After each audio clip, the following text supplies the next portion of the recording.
as you increase the CO2 concentration in the oceans and atmosphere, you increase the risk of something going wrong. I'm not like in the camp of the super-alarmist global warming. I think, I don't think we're like screwed because of like the current parts per million of CO2 in the ocean's atmosphere. I think like this is actually not a terrible level. However, there's so much inertia in the direction of mining and burning hydrocarbons that the world is still overwhelmingly dependent on mining and burning hydrocarbons.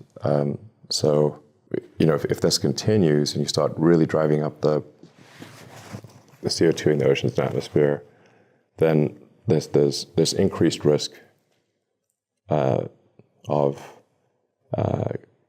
accelerating climate change, basically warming up the oceans and raising the sea level. So I think that's like I think that's probably just not a wise risk to take, since we will in any case have to transition to sustainable energy long term, because we will eventually run out of oil and coal to mine and burn.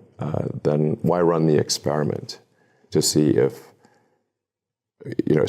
something bad will happen with a high CO2 concentration in the oceans and atmosphere? Like, it's a pointless experiment. Like, we know we have to get to some sustainable energy economy. It's tautological. Like, so I think we should try to get there sooner so as not to run the risk of climate change. Climate change would not be catastrophic to civilization, but it would be very disruptive. Humans love living right on the ocean, so it's like we're almost like a thermometer. It's like if we're living right on the beach. Okay, so this is like, so even small changes in sea level will put a lot of houses underwater. Even little changes, don't have to be big. We've just inherently created civilization that is highly sensitive to changes in temperature. A lot of politicians who are alarmist about this stuff buy homes right on the water, though, don't they? That's true. Yeah, I'm not sort of into like vilifying the oil and gas industry, because I think the reality is, like, if we don't have oil and gas right now, civilization would collapse, and everyone would be starving. So we obviously need oil and gas right now.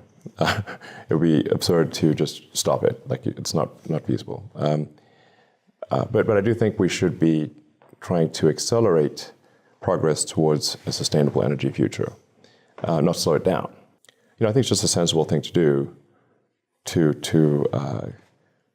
try to move faster to a sustainable energy economy rather than slower, because that reduces the risk of the climate experiment. And like I said, since we know we have to get to a sustainable energy economy anyway, why run this experiment? It's just not smart.